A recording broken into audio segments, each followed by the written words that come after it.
Hello friends, welcome to our YouTube channel jobs and exams. आज मैं लेकर आया हूं आपके लिए एक वैकेंसी जो कि निकल कर आई है आरबीआई से। जी हाँ दोस्तों, आरबीआई में ऑफिसर्स पद के लिए वैकेंसी निकली है।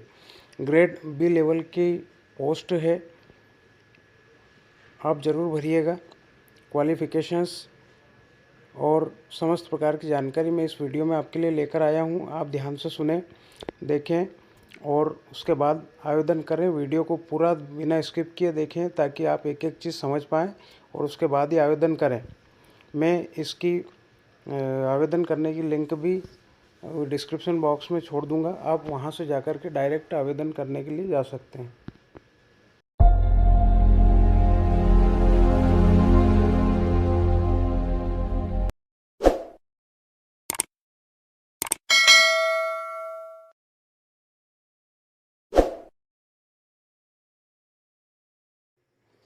एडवर्टाइजमेंट में सबसे पहले लिखा हुआ है build your nation, build your career. मतलब आप अपने देश को भी बनाएं और अपने करियर को भी बनाएं। एक और स्लोगन बहुत अच्छा है, इसमें नीचे लिखा गया है, life with RBI is not just another career, it's a commitment to serve the nation where your decision make an impact on the way the economy and the financial sector in the country evolve. मतलब ये है कि RBI के साथ जीवन सिर्फ एक career नहीं है, यह एक प्रतिबद्धता है, राष्ट्रीय सेवा करने की प्रतिबद्धता, जहां आपका निर्णय देश में अर्थव्यवस्था और वित्तीय क्षेत्र के विकास के तरीकों पर प्रभाव डालता है। बहुत ही अच्छा मोटिव लेकर के यहाँ आरबीआई आपके सामने आई है। वैकेंसी यहाँ पर 3 प्रकार की है, एक आरबीआई जनरल और 2 वैकेंसीज और भी इसी के अंदर इंक्लूड है। तो 3 प्रकार की पोस्ट है, लेकिन बी ग्रेड की पोस्ट ऑफिसर लेवल की पोस्ट है। सैलरी काफ़ी अच्छी है। यदि आप क्वालिफ़िकेशंस को फुलफ़िल करें तो अवश्य भरें। Candidate to ensure their eligibility for the posts. मतलब ये है कि इस पोस्ट के लिए अप्लाई करने के पहले आप ये एंश्योर हो जाएं कि आप समस्त प्रकार के एलिजिबिलिटी क्राइटेरिया को फॉलो करते हैं। मैं इस वीडियो में भी आपको बताना चाहूँगा कि आप इस वीडियो को शुरू से आखिर तक पूरा देखें ताकि आपको इसके समस्त जानकारी मिल सके, तभी आप इसका फॉर्म भरें ताकि आप इंश्योर हो जाएं कि आपका फॉर्म जो है वो रद्द नहीं होगा। Mode of application, candidates are required to apply online only through the bank website www.rbi.org.in। मतलब आप केवल ऑनलाइन ही आवेदन करेंगे और इसकी ऑफिशियल वेबसाइट जो कि www.rbi.org.in है, उसी पर जाकर के इसका फॉर्म भरेंगे। इसके बारे में डेट जो है वो डिक्लेयर कर दी गई है। 28 मार्च से इसके आवेदन डलना शुरू हो गए हैं और 18 अप्रैल तक ये आवेदन डलते रहेंगे। यहाँ पर एग्ज़ामिनेशन की डेट्स भी फाइनल कर दी गई है। 28 अप्रैल जो है वो ऑफिसर्स ग्रेड बी जनरल के लिए ऑनलाइन एग्ज़ामिनेशन रखी गई है फेज़ 1 की, और फेज़ 2 एग्ज़ाम जिसमें फर्स्ट सेकंड थर्ड तीनों पेपर होंगे वो 25 जून को रखी गई है। यहाँ पर officers in grade B DR DEPR DSIM, इनका मतलब क्या है ये भी बता दूं मैं। Department of economic and policy research, DEPR का मतलब है, और DSIM का मतलब है department of statistics and information management. तो ये दोनों डिपार्टमेंट में जो है कुछ पोस्ट जो है दी गई है। इनमें अगर आप वैकेंसी कर रहे हैं तो फेज़ 1 के लिए जो है पेपर फर्स्ट ऑनलाइन एग्जामिनेशन जो होगी वो जुलाई 2 को होगी, और फेज़ 2 की जो पेपर सेकंड और थर्ड का रिटर्न एग्ज़ाम जो होगा वो अगस्त 6 को होगा। और जब भी आपको एडमिट कार्ड इशू किया जाएगा तब उसमें कंफर्म्ड डेट भी आपको दी जाएगी। अब हम नोटिस के बारे में बात कर लें। टोटल वैकेंसीज इनने किस प्रकार से दे रखी है आप देख सकते हैं। तो officer in grade B DR general मतलब आरबीआई के मेन ऑफिसर्स के लिए ये वैकेंसी जो है वो टोटल 238 है। इसमें अनरिजर्व्ड, शेड्यूल कास्ट और सबके अलग अलग पोस्ट दी गई है, आप देख रहे हैं। तो इसके अनुसार यहाँ पर पोस्ट रहेगी। ग्रेड बी DEPR के लिए जो है 31 पोस्ट है, और officers in grade B DSIM के लिए जो है 25 पोस्ट है। इस प्रकार से पोस्ट यहाँ पर दी गई है। कुल मिलाकर के 294 पोस्ट यहाँ पर है। अब यहाँ पर SC ST OBC EWS candidates जो है उनके डिसेबिलिटी क्राइटेरिया वगैरह और ये सब डिसाइड किया गया है। और ये यहाँ पर आप देख सकते हैं इसमें फिजिकल रिक्वायरमेंट्स के बारे में क्या क्या है। तो सभी प्रकार के SC ST OBC जनरल सभी को जो है इसमें आवेदन करने की पात्रता है। दूसरा, फिजिकली चैलेंज्ड जो लोग हैं वो भी इसमें आराम से आवेदन कर सकते हैं। उनके डिसेबिलिटी के बारे में जो है यहाँ पर पूरे एब्रीविएशंस दिए गए हैं। तो ये आप जो है वैकेंसी जब देखें तो उसमें अच्छे से पढ़ लें। यहाँ पर use of scribe and compensatory time के बारे में बात की गई। मतलब कि अगर आप PWBD मतलब कि फिजिकली चैलेंज्ड व्यक्ति है और यदि आप स्वयं एग्ज़ाम नहीं दे सकते और आपको कोई एक हेल्पर की आवश्यकता है तो उसे 20 मिनट एक्स्ट्रा टाइम जो है एग्ज़ाम के लिए दिया जाएगा, और आप जो है 20 मिनट ज़्यादा समय लेकर के उस एग्ज़ाम को ख़त्म करवा सकते हैं।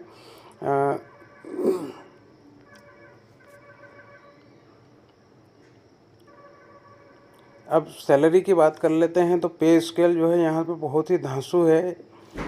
Selected candidates will draw a starting basic salary of 55,200 per month in the pay scale of 55,200, 28,509, 80,850 EB 2850।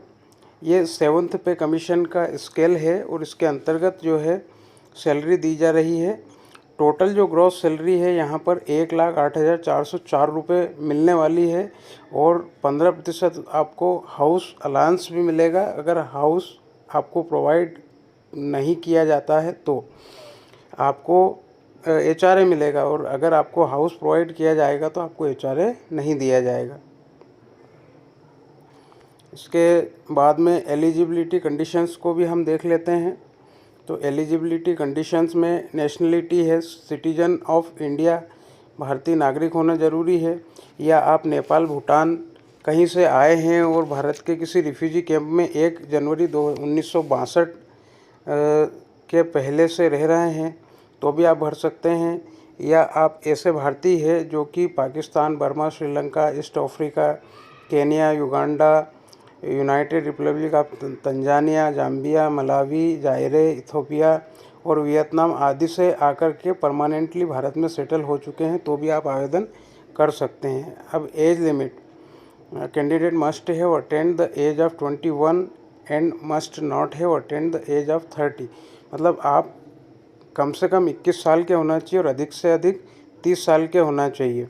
और यहाँ पर जो तारीखें हैं वो भी दी गई है कि जनवरी 2, 1992 और 1 जनवरी 2001, इसके बीच में या इन्हीं तारीख का अगर आपका जन्म हुआ है तो ही आप इसको भर सकते हैं, अन्यथा आप इसे नहीं भर सकते। लेकिन यहाँ पर एज में रिलैक्सेशन भी दिया गया है, जैसे सेंट्रल गवर्नमेंट देती ही है। यहाँ पर SC ST कैंडिडेट्स को 5 साल की छूट है। इसी प्रकार से OBC कैंडिडेट को 3 वर्ष की ऊपरी आयु सीमा में छूट दी गई है। इसी के साथ एक्स एम्प्लॉय है बैंकिंग सेक्टर के तो उनको भी 5 साल की छूट दी गई है। एक्स सर्विसमैन कैटेगरी से हैं तो उन्हें भी 5 साल की छूट दी गई है। तो इस प्रकार से ये छूट है। आप अगर क्राइटेरिया को फुलफ़िल करें तो अपनी एज को ज़रूर इसमें देख लीजिएगा। उसके बाद में जो है हम आ जाते हैं इसकी मिनिमम एजुकेशनल क्वालिफ़िकेशन, जो सबसे ज़रूरी चीज़ है इसकी, अच्छी तरह से आप इस क्वालिफ़िकेशंस को ध्यान दें। Officers grade B DR general officers के लिए जो वैकेंसी है उसमें आप फॉर्म अप्लाई करना चाह रहे हैं तो वो आपकी जनवरी 1, 2022 को क्वालिफ़िकेशंस कंप्लीट होना चाहिए। क्वालिफ़िकेशन से ग्रेजुएशन इन एनी डिसिप्लिन और इक्विवेलेंट टेक्निकल और professional qualification with minimum 60% marks, 50% for SC/ST PWBD की एप्लीकेंट्स। मतलब ये है कि आपका ग्रेजुएशन है और किसी भी विषय में ग्रेजुएशन है, आप इसको अप्लाई कर सकते हैं, या फिर कोई भी टेक्निकल या प्रोफेशनल क्वालिफिकेशंस भी है ग्रेजुएशन लेवल की, तो आप इसमें अप्लाई कर सकते हैं, लेकिन उसमें आपका 60% मार्क्स होना ज़रूरी है। लेकिन अगर आप SC/ST या फिजिकली चैलेंज्ड व्यक्ति हैं तो आप 50% अंक भी लेकर उत्तीर्ण हुए तो भी आप उसको भर सकते हैं। या फिर पोस्ट ग्रेजुएट है किसी भी विषय में और इक्विवेलेंट टेक्निकल और प्रोफेशनल क्वालिफिकेशंस रखते हैं तो आप 55% मार्क्स अगर आपके पोस्ट ग्रेजुएशन में हैं तो भी आप इसको अप्लाई कर सकते हैं। और वहीं ये SC/ST और फिजिकली चैलेंज व्यक्तियों के लिए केवल पोस्ट ग्रेजुएशन पास कर रखी है तो भी वो अप्लाई कर सकते हैं। अब यहाँ पर एक नोट दिया गया है ग्रेजुएशन लेवल। ग्रेजुएशन लेवल से इनका क्या मतलब है? Any such course from recognised university institution that is taken after class 12th is at least 3 years duration, candidates processing professional और technical qualifications which are recognised by the government as equivalent to professional और technical education graduation will be eligible for admission to the examination subject to obtaining minimum marks prescribed above. मतलब ये है कि अगर आपने किसी भी रिकॉग्नाइज्ड यूनिवर्सिटी या इंस्टीट्यूट से 12th के बाद में कम से कम 3 वर्ष का जो डिग्री है वो कंप्लीट कर चुके हैं तो आप इसमें भर सकते हैं। ऐसे कैसे पोस्ट ग्रेजुएशन लेवल में आपकी 2 साल की डिग्री जो है वो कंप्लीट होना ज़रूरी है किसी भी रिकॉग्नाइज्ड यूनिवर्सिटी या इंस्टीट्यूट से। इसी प्रकार से officers in grade B DEPR के लिए, तो DEPR के लिए जो है एसेंशियल क्वालिफिकेशन जो दी गई है, मास्टर डिग्री इन इकोनॉमिक्स और any other master degree where economics is the principal constituent of the curriculum syllabus, namely MA MSc in quantitative economics, mathematical economics, financial economics, business economics, agriculture economics, industrial economics. मतलब आपके पास में economics की कोई भी master degree हो जिसके अंदर की आपने MSc या MA किया हो, आप उसको भर सकते हैं, जिसमें इकोनॉमिक्स शब्द होना ज़रूरी है। या फिर मास्टर डिग्री इन फाइनेंस के अंदर भी अगर आपकी कोई मास्टर डिग्री है तो भी आप इसमें अप्लाई कर सकते हैं। फाइनेंस वर्ड जो है उस मास्टर डिग्री में ज़रूर आना चाहिए। PGDM MBA with specialization in economics oblique finance. मतलब आपने post graduate diploma in management या MBA कर रखा है तो भी आप जो है अप्लाई कर सकते हैं यदि आपका स्पेशलाइजेशन वहाँ पर इकोनॉमिक्स या फाइनेंस का है। तो ये आपकी क्वालिफ़िकेशन से एक और पोस्ट जो है यहाँ पर ग्रेड B की DSIM के रूप में दी गई है। इसके लिए क्वालिफ़िकेशन जो है वो master degree in statics, mathematical economics, econometrics, statics and informatics, applied statics and informatics with a minimum of 55% और इक्विवेलेंट ग्रेड इन एग्रीगेट और ऑल सेमेस्टर्स। मतलब यह है कि आपको यहाँ पर भी कोई मास्टर डिग्री होना चाहिए जो स्टैटिक्स या मैथमेटिकल स्टैटिक्स या mathematical economics, econometrics, statics and informatics और ये जितने भी तरह की जो सब्जेक्ट दिए गए हैं इसके अंदर आपकी मास्टर डिग्री अगर है तो भी आप अप्लाई कर सकते हैं। 55% मार्क्स होना ज़रूरी है। मास्टर्स या फिर आप मास्टर डिग्री इन मैथमेटिक्स हैं with a minimum of 55% marks और an equivalent grade in aggregate of the semester years and 1 year post graduate diploma in statics और related subject from an institute of repute. मतलब ये है कि अगर आपने mathematics में MSc कर रखा है या मास्टर डिग्री कर रखी है और अगर आपके पास कोई पोस्ट ग्रेजुएट डिप्लोमा है स्टैटिक्स का तो भी आप इसमें 1 year डिप्लोमा भी होगा तो भी आप इसमें अप्लाई कर सकते हैं। तो इस प्रकार की कुछ क्वालिफ़िकेशंस यहाँ पर दी गई है। CGPA जो है यहाँ पर अगर आपने ले रखा है पहले आपकी डिग्रीज़ में तो उसका मतलब यहाँ पर क्या हो रहा है आप देख सकते हैं। 6.75 का मतलब 60% है, 6.25 का मतलब 55% है और 5.75 का मतलब 50% है। तो ये यहाँ पर CGPA के बारे में बताएगा। स्कीम ऑफ सिलेक्शन, अब सिलेक्शन किस प्रकार से होगा, तो सिलेक्शन जो है वो यहाँ पर साफ साफ दिया गया है कि selection for the aforementioned post will be done through online examination in phase 1 and 2 and interview. मतलब यहाँ पर फेज़ 1 और फेज़ 2 की एग्ज़ाम आपको देना होगी और यहाँ पर आपका इंटरव्यू भी लिया जाएगा। तो इस प्रकार से आप जो है इसमें पोस्ट प्राप्त कर सकते हैं। ऑनलाइन एग्जामिनेशन के सेंटर्स यहाँ पर लगभग सभी ज़िले और यहाँ पर जो है राज्यों में 5-5, 6-6, 8-8 ज़िले जो है सभी जगह दे रखे हैं। तो आप जहाँ के भी है वो देख लीजिएगा। सेंटर का जो है ये फेज़ 1 के लिए जो सेंटर है वो बहुत सारे हैं, लेकिन फेज़ 2 के लिए जो है सेंटर कुछ कम है। तो सेंटर की लिस्ट यहाँ पे दी गई है, आप पॉज करके और देख लीजिएगा।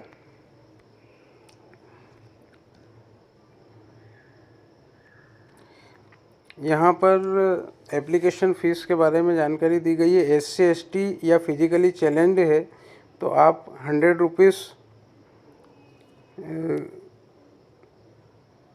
के चार्ज के साथ में इस फॉर्म को भर सकते हैं। अगर आप जनरल OBC कैंडिडेट हैं तो आपकी 850 रुपये की फ़ीस है, और अगर आप RBI स्टाफ या बैंकिंग स्टाफ से हैं तो आपकी कोई फ़ीस यहाँ पर नहीं लगेगी। अप्लाई कैसे करना है तो आपको मैं बता ही चुका हूँ। अप्लाई करने के लिए आपको www.rbi.org.in पर जाकर के और एप्लीकेशंस को पूरा ध्यान से पढ़ें, उसके बाद में इसकी ऑनलाइन एप्लीकेशन आप डालें। यहाँ पर फ़ीस कलेक्शन जो है वो इलेक्ट्रॉनिक माध्यम से ही किया जाएगा। UPI है, नेट बैंकिंग है, या फिर किसी भी प्रकार के क्रेडिट कार्ड, डेबिट कार्ड से इसका पेमेंट आप कर सकते हैं। तो इस प्रकार से ये वैकेंसी थी। अगर आप एलिजिबिलिटी क्राइटेरिया को फुलफ़िल करते हैं तो आप इस वैकेंसी को ज़रूर भरें। यहाँ पर कुछ जानकारियाँ दी गई है जो कि आपको पहले से अपने साथ रखना है ये वैकेंसी भरने के, जिसमें आपको एक स्कैन फ़ोटोग्राफ चाहिएगा, सिग्नेचर चाहिए, लेफ़्ट थंब इम्प्रेशन चाहिएगा, एक हैंड रिटन डिक्लेरेशन भी चाहिएगा जो कि आपको उसमें फॉर्म जब आप भरेंगे तो उसमें दिया गया है, वो आपको भरना होगा। सिग्नेचर जो है कैपिटल लेटर में एक्सेप्ट नहीं किए जाएंगे, इसलिए जो भी सिग्नेचर रहेंगे आपके वो नॉर्मल जिस प्रकार के सिग्नेचर हम करते हैं उस तरह के सिग्नेचर ही यहाँ पे मेंशन किए जाएंगे। तो ये इस प्रकार से पूरी वैकेंसी थी। यदि आप इसकी वैकेंसी की टर्म्स कंडीशंस को फुलफ़िल करते हैं तो आप इसे अवश्य भरें। यहाँ पर जो भी आप पेमेंट करेंगे उसका प्रूफ अपने पास ज़रूर रखें, और एप्लीकेशन नंबर भी आपके पास ज़रूर रखें, क्योंकि ये आपको आगे जाके काम आएंगे। यदि आपको कोई प्रॉब्लम आती है एडमिट कार्ड आने में या कोई दूसरी किसी प्रकार की समस्या आती है तो आपका जो एप्लीकेशन नंबर है और आपकी जो फ़ीस रिसिप्ट है वो आपको बहुत काम आएगी। सभी प्रकार के स्कैन्ड डॉक्यूमेंट जो है आपको इसके अंदर लगाना होंगे, ये जानकारी भी इसमें दी गई है। तो धन्यवाद दोस्तों, अब अगली वैकेंसी में मिलेंगे, तब तक के लिए बाय।